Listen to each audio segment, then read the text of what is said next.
Hello and welcome. This will be a short video, hopefully. I'm just going to be testing out my new tripod, essentially. This is going to be a video on, as you can see, the Supershow. It's the Knockdown set that came out earlier in the year.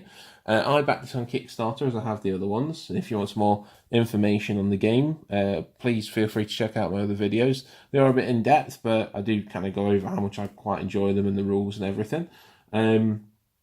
I've backed 3 of their Kickstarters so far. They have made 4 in total, but I missed the first one. But luckily I managed to get all the cards and they kind of catch up in the second one I did.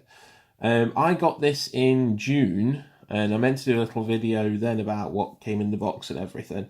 Unfortunately, I moved house quite soon after, so I completely lost the time to do so. I've also now, unfortunately, I can't remember what promos came with the set.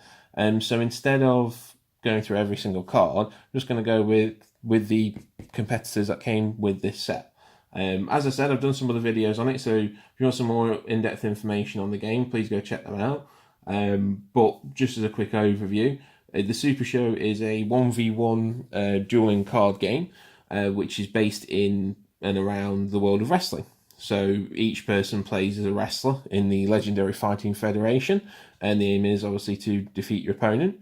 It's a very, very good game. These 2 dice here are part of the main attraction for it. It's kind of random dice mechanic. Everyone has stats on their cards. The dice, when you roll them, represent what you are doing for those moves. It's one of those games where you can win very, very quickly, or the game can go for quite some time. And as annoying as the random dice mechanic sounds, it actually does help a lot with the balancing and everything. So yeah, it's in their orders, because you can get everything obviously from their own website now. You don't have to just go through the Kickstarter, which is good. But on their websites, you can generally order the same sets that you'll have here. And in the box, you'll get 2 competitors, 2 dice, and the rule book. You don't get any of the playmats or anything. They're extra. I got these from the Kickstarter and everything. A little stack of them just over there, and using the main event one for showing off. So yeah, without further ado, let's get straight onto it. So we'll start with saying that in these 3 boxes, just as you can see here, 2 of the competitors, the EDM and the Gold Standard, are returning characters. They did this with the other ones as well, and then they introduced new characters in each one. And the final box on the end there is the last one we'll get to, and that's the first intergender match that they've done, and it's not too bad. But yeah, they're brand new characters. So I won't go over EDM or Gold Standard because I have covered them in previous videos. The cards apparently have changed a little bit on the finishers, but we'll leave them for now because it's not really the thingy for it. So we'll start with the first guy, who is number 1. As you can see, he's like a hacker style guy. The stats, as you can see, power, technique, agility, strike, submission, and grapple, they each represent the side of one of the dice. And that's what you roll in when you're rolling for your turn and when you're rolling for your finisher and such. As you can see, his special ability under here is a gimmick. Every character has one. It's when your opponent's turn roll is 10, your turn roll is +2. So if they do roll one of their stats, because everyone has a stat which is at 10. Obviously, faster characters tend to have agility, stronger characters have power, and so on. But yeah, that's if they roll a 10, you get +2, maybe giving you a chance to steal the turn. It's not too bad. Now, every character comes with 3 finisher cards, because the decks are made up of 30 cards, numbered 1 through 27, and then 28, 29, and 30 are the finisher cards for that character. You can mix and match cards within the decks. It's what keeps it competitive, so long as it has the numbers 1 through 27 on them. So not all of the cards are going to be the same. Some you get from different sources, from the place themselves, from tournaments obviously in America, but yeah. So here's the number 1's finishers. So first of all, here's a finishing strike, which is the hack, which is +1 to his strike, +1 to his technique, which takes him up to 7 and 10 respectively. If your opponent's turn roll was 10, this card is also a follow-up. Quick thing on that, so when you play a game, you have 3 types of cards: these leads, follow-ups, and finishers, and they have to be played in that order. So with these, you go, when you roll for your finisher, you put the finisher down, you roll your dice there, your grapple dice, and then that's the number that your opponent has to beat in order to kick out the finisher. And obviously they get 3 tries to do it because it's, 3, 1, 2, 3.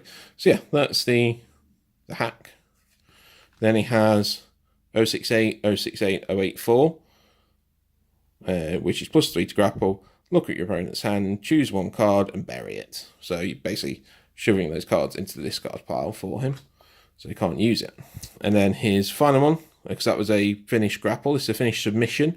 It's the override. +2 to power, +1 to submission. When this card is in your discard pile and your opponent's turn roll is 10, add it to your hand. Pretty useful. Helps you get it back to your hand so you can use it again. And he's facing off against the gold standard in his box. And the next box is EDM versus the Warehouse. The Warehouse with a very kind of, I guess, Umaga-y kind of sumo-y kind of Rikishi look, I suppose. As you can see, he's a submission wrestler. Next strongest one is grapple. His gimmick is when you roll submission, you may look at your opponent's hand. So if you do manage to roll submission for his thing, you can look at your opponent's hand. Forgive me for where my hand placement's kind of going off camera on this point, because I'm just kind of saying I'm trying out the tripod. So his finishers. His finishing strike is the Overnight Express. It's like a big leg drop. +1 to power, +2 to agility, +2 to strike. And if you rolled agility for your turn roll, this card is also a follow-up. So that lets you skip one of the steps. So instead of it being lead, follow-up, finisher, you can just go lead and then straight into the finisher if you manage to roll agility. So his finishing grapple is the pallet jack. I guess rock bottom, bookend, that kind of thing going on there. +2 to power, +3 to strike. Look at your opponent's hand. You may have them randomly bury it and draw 2 cards. Quite nasty on that front, because it allows them to get rid of that hand, so anything they had there, possibly to use against your next turn, can't use. The forklift, which looks like a muscle buster to me, as an Ultimate Muscle fan. That kind of looks like he's going into a muscle buster. +1 to power, +1 to grapple, flip 2 cards, discard 2 cards, add 2 cards from your hand, from your discard pile to your hand. So you're flipping 2 into the graveyard, you discarding another 2 into the graveyard, and then you're taking from the discard pile into your hand. So quite useful on that front. Maybe wrong on what bury is in that front. I think bury might be to put it on the bottom of your deck, not discard pile, but there you go. And then the final box. So Aerial Lipstick, one of the female wrestlers there. She's a striker with also a strong agility. When you roll power, which is her weakest stat, for your turn roll, your opponent buries 2 cards in their hand. So you would probably not get the turn because your power is only a 5. It's your weakest stat, but you are making them then bury 2 cards. So that gives them less options to do in that turn. Okay, her finishers. Finishing strike, you got pucker up. We boot to the face. +1 to agility, +4 to power, making a power a nice 9 there. Draw 1 card, or your opponent buries 2 cards in their hand. Okay. The matte finish. Head scissor takedown. +1 to grapple, +2 to submission. Draw 3 cards. Each player draws 1 card, buries 1 card in their hand. And then her submission finisher is the makeover. They're fighting chamomile tea on the cards, one of the competitors from the previous set. +2 to submission, +3 to power, and your opponent's maximum hand side is -6. So that's really, really limiting, obviously, what they can do there. And then finally, probably my favourite out of this set, you've got the Witch Hunter General, who's kind of cross between Craven the Hunter and Braun Strowman, obviously. Power wrestler. Interestingly, a technique there as well. When you roll grapple, your opponent randomly buries 1 card in their hand. So, yeah. And his finishers are the Malice Maleficarum, which is +4 to strike. If you roll power or strike, your opponent randomly buries their hand. So if you do roll your strike for your finisher, that can just get them, randomly buries their hand. So presumably buries each one one at a time. Right, so anyway, Gallows Hill. +2 to grapple, +3 to agility. Your opponent buries 1 card in their hand, then buries 1 card in their hand. 1 random card now. I'm really not reading stuff this morning. There you go. Anyway, and then finally, Divine Persecution. Kind of like a Cobra Clutch, it looks like. +2 to submission, +1 to grapple. Your opponent randomly buries cards in their hand equal to the crowd meter +1. So in that case, the crowd meter is the thing. It always starts at 1, and then it goes up whenever someone kicks out of a finisher. It's the crowd getting amped up. So for that one, in a later game, they could be burying 4 or 5 cards in their hand, completely getting rid of their turn for next turn. But yeah, so again, very happy with it. If I remember correctly, it came in an envelope, not a box this time, but no big issue on that one. Yeah, I really recommend it. It's a nice, fun game. It's one I tend to back every year.